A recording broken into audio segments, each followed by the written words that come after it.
Hey everybody, I'm GD Kimball for Chain Film Festival. I'm here with Michael Pisano, the showrunner of Lockdown Living, in the episode we viewed called Potato Love, and actor and writer Nick Smithson. How are you guys? Doing great. How are you? Very well, thanks. Very excited to be here. Great. Watching this, I was thinking a lot about this explosion of Zoom productions, Zoom shows in our new reality, and how I'm intrigued that it's developing its own rules and language, and it's become a medium of its own. So how much of that do you think moving forward, as things start to return to whatever normal is going to be, how much of this will you keep in your quiver in terms of making TV and film like this? Do you mean in the sense of like these new, basically you're asking how much of our shows when we get to our eventual new normal are going to keep using this? Right. I think it really just depends on what that new normal ends up being. I mean, art reflects life, and right now this is unfortunately the life we all find ourselves in. Right. The goal is to keep things entertaining. At least with Lockdown Living, we tried to take that mold of Zoom, people interacting, and switch it up a little bit, because our show, it's a little less than just two talking heads. It's actually a lot more than that. It's we try to get dynamic with the shots, and we try to actually incorporate the computer itself into the episode. So like, as you just saw in Potato Love, it's not just the head. We expand past the Zoom thing, and you see the desktop and the mouse move and all of those other elements as well. Right. And I think that's just really, really interesting stuff. And to find these new ways of creating is it's kind of a monumental thing. It's very exciting to see it happen. And Nick, what's it like to act in that environment? How does it differ from a normal on-camera experience? It's kind of learning on the go. You're kind of putting real life experience and memory of talking to your family and stuff on screen. So I would say that is kind of a new experience.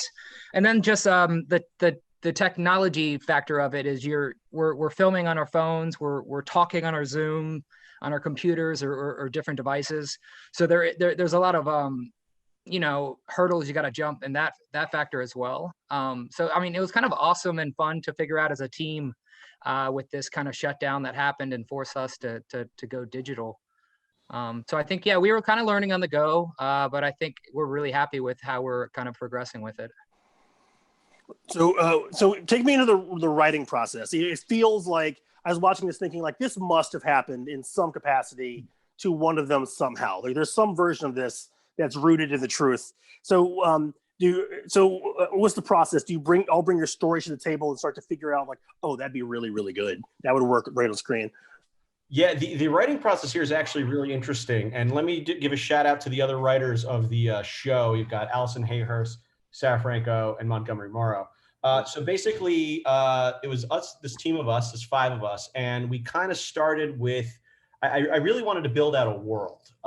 So everyone, I think, and Nick, jump in here, and if I'm being inaccurate at any point, we kind of just thought of ideas like people and scenarios, like things that happen in this situation we're in, and the people who'd be the most interesting in this scenario that we're in. And then as we started coming up with ideas and concepts, we started, creating storylines. And from the storylines, we make episodes. And then once we had a series of episodes, we started looking at all of our characters like, okay, this one's a little neurotic and this one's a little neurotic. Let's combine them into one person to create like a cohesive story. So this character in Nick's episode, Potato Love, shows up in the Office Zoom episodes, and he's a member of that crew. And then he shows up in the episode that's the Thriller episode, where one of the guys is on a Zoom date and his date goes missing. Then his friend in the office, she's in the Zoom exorcism episodes. Like, we get really, really expansive with the world, but it all ties down to the central group of people that are all part of this world. And then Nick could probably speak specifically to this episode though, because he's the one who wrote it. Yeah, for me it was just the normal date hurdles again. Questions that go in your mind about what to wear. So this goes even further about like how to curate your box, because they only see this much. So it's kind of it was like, what can I do to kind of flesh that out a little bit? So it starts with kind of the normal thing with everyone, what shirt to wear. And once the mom throws that, and out, and he has to kind of figure it all out again, then he starts over examining it and like looking at his room, and do I need to curate that? What do I want to be? So I think in a way it's just normal for this one, dating, but our series Lockdown Living has different relationships too. It kind of started out, I think, was our idea of dating on media, but then we were like, it'd be a lot cooler and more diverse if we had different relationships, mom, sons, and like exorcism stuff. So it is about relationships being forced onto this kind of medium. So that is kind of how I went about it, a normal date thought process, and just thinking about it only on Zoom, which, I mean, online dating's always been a thing, but when you're forced to do it because of outside circumstances, it kind of heightens it a little bit, I think.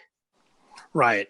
And so with that type of specificity, but also with the world building, will the series be, is there a through line, or are we purely episodic? Like, are we all one-offs within a world?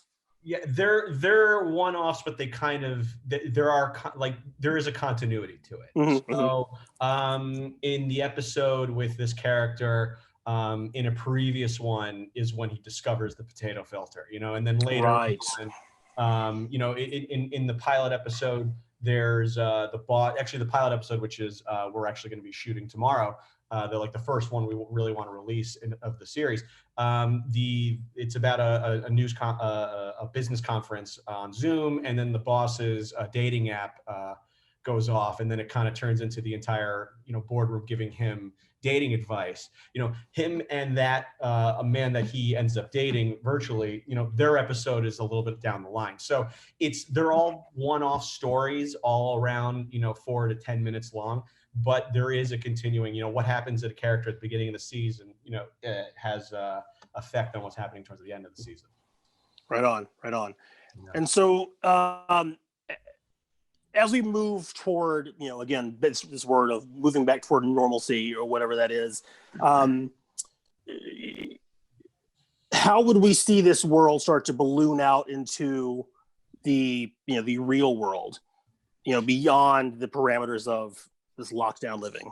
Well, the thing that I like the most about the show, and what I think it sets it apart from very similar shows coming out now, is that we get very dynamic with how it's shot. Everything you see, like every camera that you see an actor on, needs to be motivated by something in the story, whether they're on a computer or they're on a cell phone. So I'd see the easiest way for that is for the characters just be taking their devices and going back out into the world, and we see them through their devices get used to that. Actually, Nick, the episode you're writing right now is kind of dealing with that. It's a character, the one who's the victim of the demon in the exorcism episode, comes out of sleep, and then he goes out into the world and doesn't realize that we're still locked down, and is very confused by everything that's going on. Right. That's great, because I was thinking how funny it would be, because the situation that we're in, where the rules just seem to change day by day. We're at this level of lockdown. Now we're not. Now we're back. Now it's worse. Now it's better. Yeah. Now we're at restaurants. Now we're not anymore. So as I was watching this, I was thinking like of just the fun of watching that world unfold with these characters. So you guys are shooting the series like as we speak, like the ongoing. So what's the timetable, do you think? When will we start to see the more series? So we've got I think 18 episodes written at this point, or we've got 16 finished written, and then 2 that are about to be being written. We've shot 7 of them, all done through Zoom. Everyone's remained safe, and we've all been able to stay isolated and still shoot all the episodes. And we're in the editing process now. I've got rough cuts for 4 or 5 of them. So what my hope is, especially since it seems like we're, another lockdown is looming, is to be able to start, sending out these episodes for everyone to see by around the holidays, especially if we can't, if they're recommending right now that we don't travel home to see our families and whatnot, it'd be nice to put something out in the world to make people laugh. Because that's the one thing that this show does, is looks at the absurd side of this lockdown that we all finds it in. You know, you can always look at the drama, and you could look at the the disease itself, but what we're really trying to do is look at the kind of insane side, like the absurdist comic view of this lockdown. Because while this does suck and it is horrible, there's a lot of it's still a ridiculous situation. And we have to laugh at it, or else we will just go crazy. So Lockdown Living, guys, it's fantastic. Michael Pisano, Nick Smithson, thanks for joining me. We're looking forward to it. The episode Potato Love is fantastic. I wish you guys all the best, and thanks again. Thank you, sir. Have a good one. Thank you, you too. Bye-bye. Well, welcome to the Chain Film Festival, and congrats on your official selection here at the Chain. My name is Adrian. I'm going to be asking you guys some questions. I'm with filmmakers for Peri-Street, the pilot. And so if you could introduce yourselves, that would be great. Hi, I am Kelly Rowlands, a co-producer, co-creator of Peri-Street. I'm Brian Adam Klein. I'm director, co-producer. And I'm Robin Parrish, co-producer and writer, and also in the cast as well as Kelly. Fantastic. Yes, yes. So how did this come about? How did this script come about? Because I really, it's fun because it kind of gives a little nod to like the older Mary Tyler Moore kind of shows and things like that. So how did the idea come about? Well, I can speak to that. So myself, Kelly, and another a woman who is the third recurring in the piece. Her name is Pat Galante. We all were involved in a workshop together where we met, and the three of us were talking about some different ideas of things that we wanted to shoot just for fun and to create together. And we started talking about this life change of peri and menopause and how it affects women of a vast range of ages, and how it would be really cool to explore that. We also felt like people weren't really writing about it, and in a big way, So Right. really cool thing to explore. And we thought we could find the levity of a lot of this stuff because everybody has such very different experiences with peri and menopause. Like some people have good experiences, some people have bad experiences, some people have messy experiences. So there's just so much material there. And we all got together one day and had a meeting and came up with a basic idea of the characters that we wanted to explore personally. And then we contacted Brian and wrote the script, and just it all and made it happen. Yeah, that's fantastic. And so in regards to funding, did you have to crowdfund? Did you self-finance? Did you get some investors involved? How was that process for you guys? We basically shot it on a super short shoestring budget. We all just sort of dug deep into our own pockets, shot the pilot on New Year's Eve in my apartment. So it was pretty low, ultra low budget. But you made it happen. That's all that matters. Yes. And so as a director, how was it to work with these lovely women? Well, I mean, what a treat. I have actually known Robin for 8-9 years. I used to work with Robin at a theater in North Carolina, and she asked me to come on board in this, and I've done lots of work with Robin, and it's very hard to say no to Robin because she picks just the greatest projects to work on, and I know that if she writes something, then it really means something to her, and that it's going to be funny and hilarious. And I kind of like, being around all these ladies. Yeah, right. Yeah, it's fun. It's fun. Like, it was just a very fun set to be on, very relaxed. Everybody's ideas coming in. I'm a very collaborative director. Yeah, that's fantastic. And that's important in this kind of setting. Yeah, that's fantastic. And then is this your, do you usually direct theater? Is this your first series that you directed, or have you directed other ones since? First series. I've directed films since I was a kid.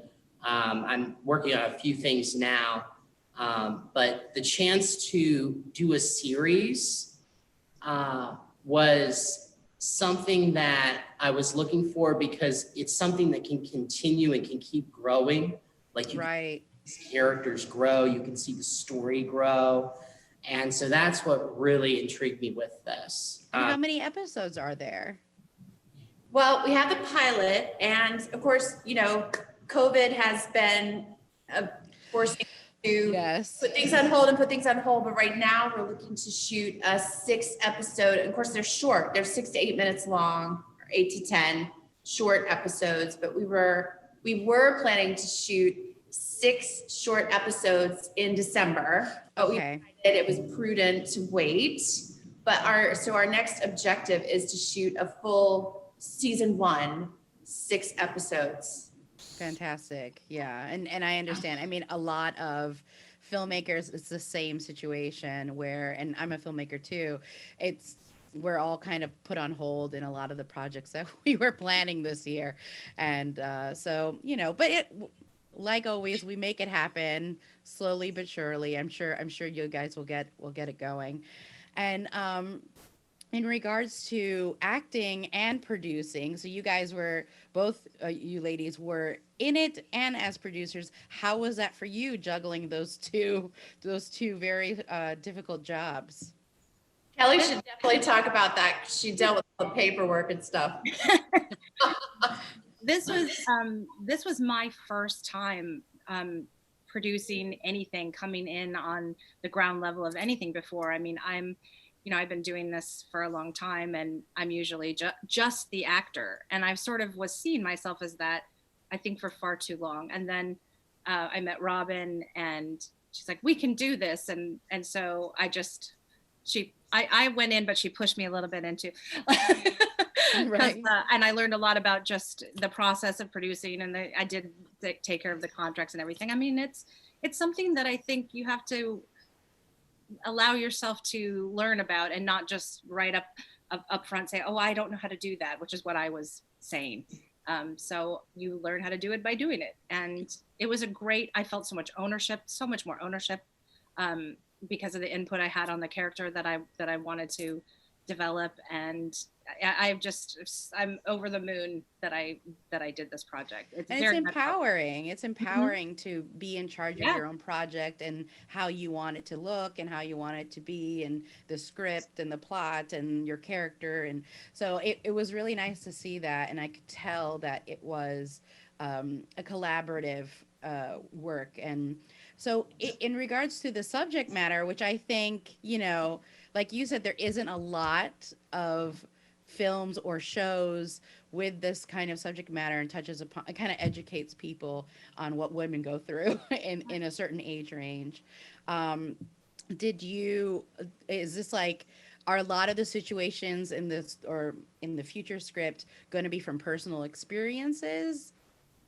Well, yeah, that's a great question, because what we did originally was we reached out. I mean, we talked amongst ourselves, and we said, these are the storylines that we want to look at, and the themes. And then we reached out to a pretty hefty group of actors in the New York area who we wanted to work with, and we thought would be perfect for this, the tone of the piece and the comedy, and also the drama, because it's very dark comedy oftentimes.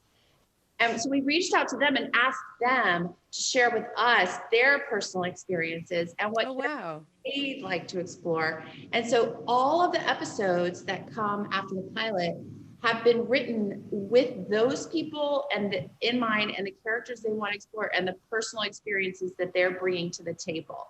Oh, that's so great. Yeah, so it's all very personalized, and we're really excited for the day that we actually get to be in the same room with these ladies that helped us write the piece, Yeah, that's so great. We basically feel like we want to make the invisible visible. Sure. You know, because so many times the women in middle age, especially if they don't have any children, are just shunted off to the side as if they actually are invisible. So right. we're excited about that. And I could tell. I mean, I really enjoyed your performances. I thought you ladies were hilarious, and such a good dynamic, and the type of characters that you guys have already developed. I'm looking forward to seeing the rest of it. How can people find the pilot, and how can people find you guys individually in social media? Well, we haven't released the pilot yet. In fact, this is the very first place that people will be able to view the pilot at the Chain Film Festival. Hey, that's fantastic. So if they purchase a ticket with you guys, they get to see the pilot. It's the first time ever. We've released the trailer, and we are on Instagram at Peri-Street Web Series, and we're on Facebook at Peri-Street Heat. And we don't have a website yet, but you know, you can see the trailer there, and you can just follow us and keep up with what's going on with new cast members and what's to come. And what's your personal websites and Instagrams or Facebook handle that you would like to share? Oh, I'm at kellyrowland.com, and my name is spelled with an E on the end of Kelly, so it's weird. Kellye Rowland.com, and just Kelly Rowland at Facebook, and at Kelly Rowland NYC on Instagram. I am Instagram at Brian Adam Klein, and then my website is brianadamklein.com, and you can find me on Facebook at Brian Adam Klein. Yeah. Not .com, but just Brian Adam. And this just occurred to me. Kelly and I both have a Y and an E in our first name. So ROBYNE Parish, PARRISH, and everything across the board is Robin Parish. It's Robin-Parish at Instagram, Robin Parish Facebook, and www.robinparish.com. Well, fantastic. Well, thank you so much. It was a treat to watch your series. I know you guys will make it happen, and I look forward to seeing the rest of it. And thank you for being a part of the Chain Film Festival. Thank you, Adrian. Thank you so much for having us. Thank you. Hey, Victor. Hello. Yes, with FabUless. Yes. Oh, yes. I'm Victor with FabUless. Thank you. Yes. And you're the writer-creator, correct? Yes, I'm the creator, the writer, the producer. Yes, I didn't my direct gosh. it. I didn't have it. Too many hats, because you were the Yeah. lead. Like, it's too much when Exactly. you're directing. Yeah, I completely understand. Yeah. Well, thank you for being here with the Chain Film Festival. Thank you. I absolutely loved your episode that I got to watch, which made me want to watch the rest. It had like a Unbreakable Kimmy Schmidt vibe to it, like that same kind of snappy energy. We were going comedy. for that. Yeah. Yeah, so that it worked. It was great. Well, congrats. I hope it gets into a lot of more festivals. Thank you. So I had a few questions, and mainly because I know a lot of people and a lot of artists are now venturing out to create their own material. So since, you know, you've taken on this amazing web series, how did it start? How did it come about? So it began actually. I was right after I was on an episode of Kimmy Schmidt. Oh, amazing! And then right after, SAG-AFTRA had like an agent night, and so I went to it. I freelance with an agent now, but I was looking for someone that maybe would, you know, sign exclusively. So I went to this agent night, and the agent was like, "You're super funny. You need to create your own work." And she gave me a name of someone to get in contact with, which that was Heidi Marshall. Okay. Heidi Marshall's a former casting director and is also an actor coach. Amazing. I highly recommend her. And she and her husband, Johnny Sanchez, run an Actors as Creators course. So I signed up for that. I did exactly what the agent told me. It's a whole weekend crash course on creating your own content. Wow, that's so good. And That's good. yeah. Good to know. I didn't even know that existed. That's great. Yeah, it was amazing. It was life-changing because I took that course and came up with the concept of FabUless, which is inspired by my real life work as a brand ambassador in New York City. Yeah. And a lot of these stories are from my real life experience. I mean, some of them are heightened, but they all start from a place of truth. So that is how I came up with it. And from there, I started writing episodes. I was in an accountability group, and That's great. lo That's and very behold, helpful. yeah. So it was very exciting. And then we shot it last April, May. Okay. That's what I was going In to ask. 2000 When did you shoot it? Yeah, And we shot, and yeah. did you decide to shoot it all in a few days all together, or did you just spread it out? How was the shooting process? So we shot it in 4 days. So we Ooh. had 5 episodes. And I was just on a talkback actually with another festival, and I was telling them how it was very stressful because we did not have permits to like shoot we did it outside, of course. And so we didn't have permits to shoot in a lot of these places. So we were just like praying to God. We were kicked out of one place, but we were able to shoot all the episodes in 4 days. That's So fantastic. Yeah, I mean, sometimes you have to guerrilla film make. yeah, You yeah, know, it's you know, yeah, when the cost is low. So exactly. so with financing, because I know a lot of people are like, well, how do I get the money to do this? Now, did you Yeah. do self-finance or did you crowdfund? So I did a mix. So in that accountability group I was in, that was actually a offshoot of the Actors as Creators course that was run by Johnny Sanchez. I was told about, and now I'm forgetting it as we're speaking, but I was told about form of fundraising where it's fiscal sponsorship. Oh, And okay. if you get someone to a non-for-profit to sponsor, you can raise funds that way, and the people that are donating can get a tax write-off. So I did a fiscal sponsorship with From the Heart Productions, and I did a group. I mainly reached out to friends and family and to my circle, and I extended that a bit further. And I was just trying to see whoever would be supportive of this project and believe in it. And then a lot of it as well came from personal financing from my husband and I. Got So you. we Yeah, both put a lot of money into it as well. And yeah, but we were that's able to do it. fantastic. Yeah. That's great. And I think Yeah. a lot of indie filmmakers don't realize that the fiscal sponsorship is actually very, very helpful because Yes. unless you have that, it can't be a tax write-off for whoever donates. So it Yeah. has to go through a sponsorship like that, and that helps. And the sponsorships usually from my experience are like they take 3%, depends. Like I Yes. almost feel like every sponsorship is a different percentage that they'll take, but Yeah. it's definitely worth it in regards to, you know, a perk for the people who are donating. So that was a smart move for sure. Yes. And they took 5% if you donated by check, and it was 7% by credit card. But so it was a little Oh, okay. higher, but I still got most of that What money. you So, needed. yeah, what I needed. That's Yes. fantastic. And Yeah. then with casting, did you cast a lot of your friends or did you have to do a full casting on Actors Access or something like that? So we actually, I cast the leads, myself, of course, but also Basanya Santiago, who played Alejandra, and then Desiree Abeta, who played Kate. She was brought on by another producer of our in the Fabulous family, and she was brought in to be an actor and a producer on this, so she could do Oh, both. fantastic. And Yep. I saw her reel, and I was like, I love you, you're perfect, like I want you in this, I'm gonna write you in. So, and then the other casting, a lot of that came mainly, some of it from me, but a lot came from our director, Nathan Chang, who runs Hallelujah Creative. And then some came as well from Desiree Abeta, our producer, our executive producer. Oh, great. That's Yeah. fantastic. Yeah. Wow. So, and then now, you know, you have how many episodes do you have now? So we have 5 episodes, and you can watch them right now on Sika.tv Great. slash fabulous. And we also are on YouTube as well. We're not pushing that as much, but we do have that there as a platform. If people, they're not aware of Sika TV or not as comfortable with it, you can find it on YouTube as well. Nice. And what's the future for Fabulous? Do you want to do a second season? Are you Yes. planning to pitch it so it becomes a bigger, like an actual series? What's the So plan? we are in the process.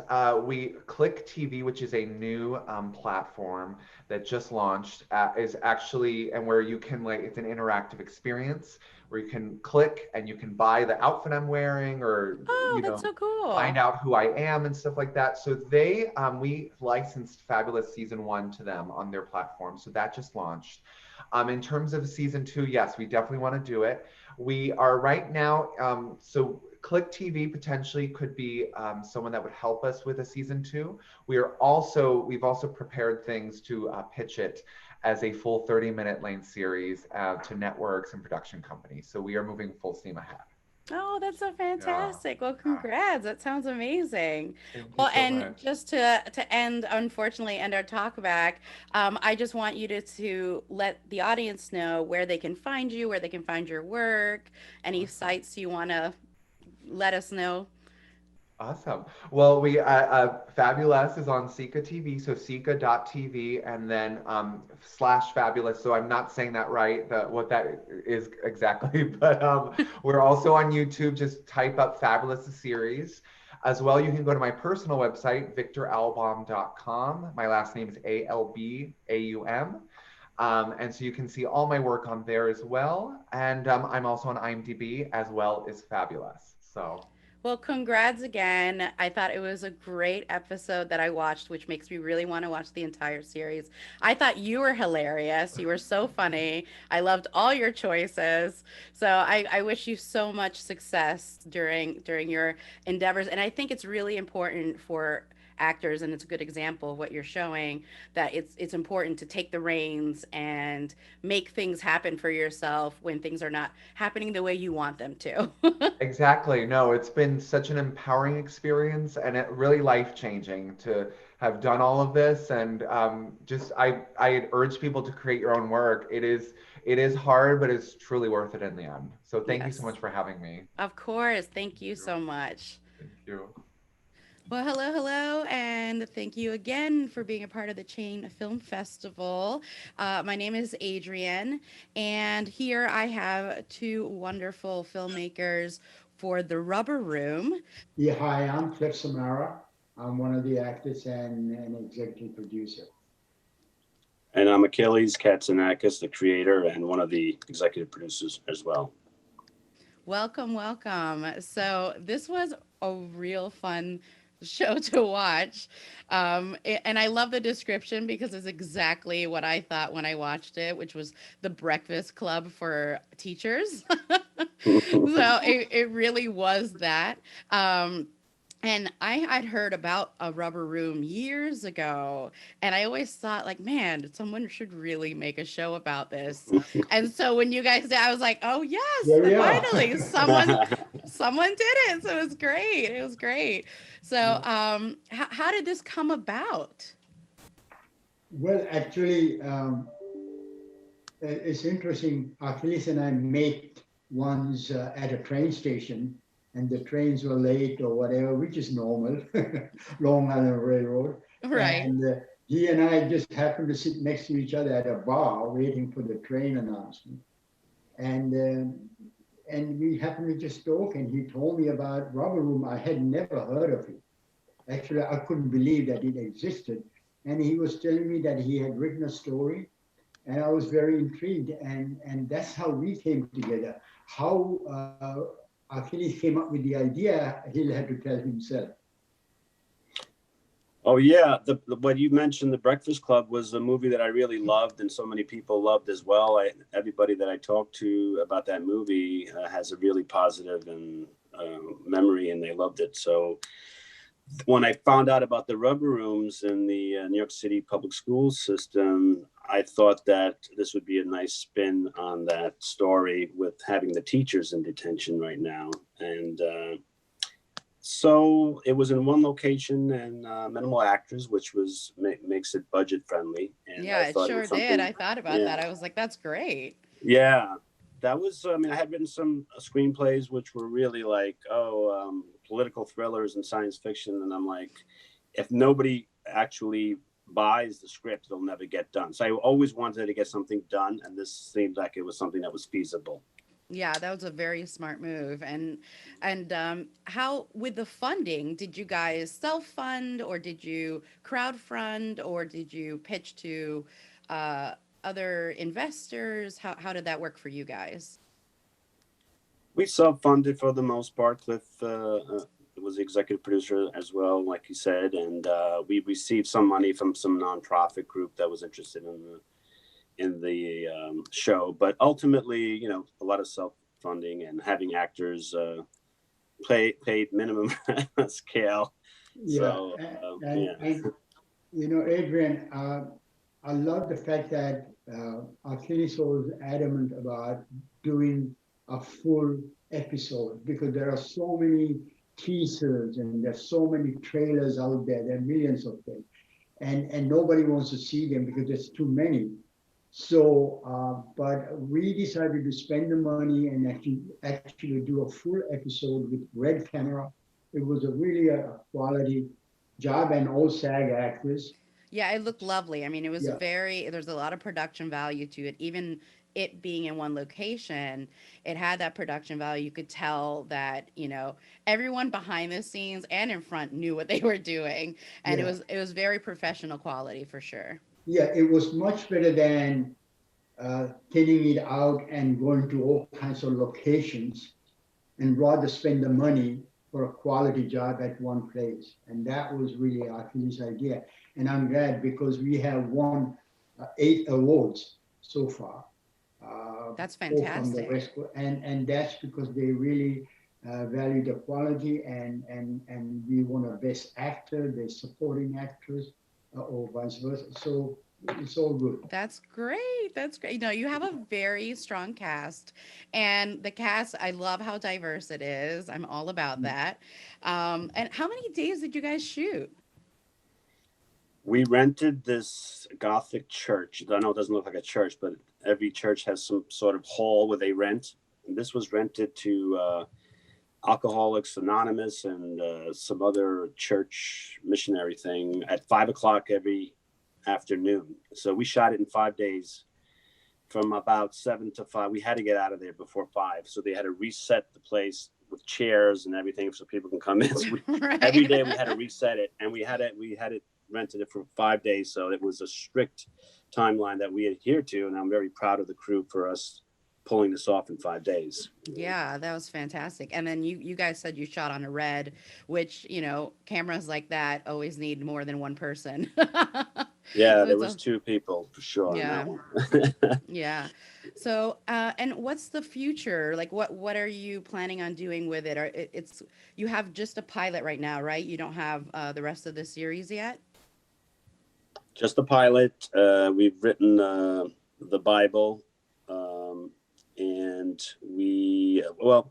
Cliff is the one who's really shopping around and making the calls. And we got this close to striking a deal, and then COVID hit. And Yeah. but it's been very difficult. But I let Cliff answer. He's really, taking charge of that. Yeah, as Achilles said, and I like the fact that we have a full production there, because usually you show something, the producer say, well, we like to see a little more, or there's something missing. That's why we wanted to take all the excuses away. Here we have a real 19-minute full episode that can be expanded to 30 minutes, whatever. And we actually signed the contract. Unfortunately, the COVID hit like the next week. And as you know, everybody has a huge backlog. And then the, first comer is the first one to go type of thing. So when just about a month or so ago, we all thought it's going to be better. Now it's going back to where it was. Now, as we speak, nobody knows where things are going. But the producer was very excited, and he loved it. Not only that, he wanted to make a movie out of it. And it so happened, Achilles, this is his brainchild, and he wrote the story originally as a movie. So it was perfect. Okay.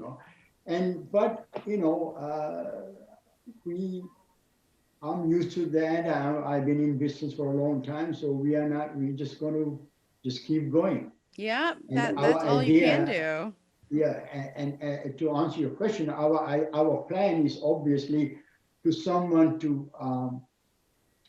take and run with it for the next steps. Yeah, And fantastic. whatever that could mean. And honestly, I think there's a big future for you guys in the Rubber Room. So congrats on that, and congrats on making it happen, and all the connections that you've been making. Something is going to happen. I know it, because Thank you. it's a good quality series that you guys created. And so how can people find you both individually, whether you have a website, Instagram, social media? How can they find you? Well, we are on all social media, Instagram and Facebook and so on. And of course, we are on IMDb. The contact information is there certainly for Achilles, probably. Right, Achilles? Yeah, at Rubber Room TV show. That's Instagram. That's our major thing right now. And we have a Facebook page, Rubber Room Facebook page as well. But basically, Instagram is the major one. And like Cliff said, IMDb. Great. So Rubber Room TV show? TV show, yeah. That's the name of the Instagram handle? Yes. Okay, perfect. So that way, if someone's interested, at least they can go and reach out to you guys. So, well, thank you so much for spending the time with me and answering the questions. I really enjoyed the Rubber Room, and I'm sure everyone else has too. And I really hope that it has a big future ahead of it. And congratulations on everything you guys have done. Thank you. Thank Thanks you for very much. inviting us. Thanks for the time. Yes, nice meeting you. Thank you. Nice meeting you.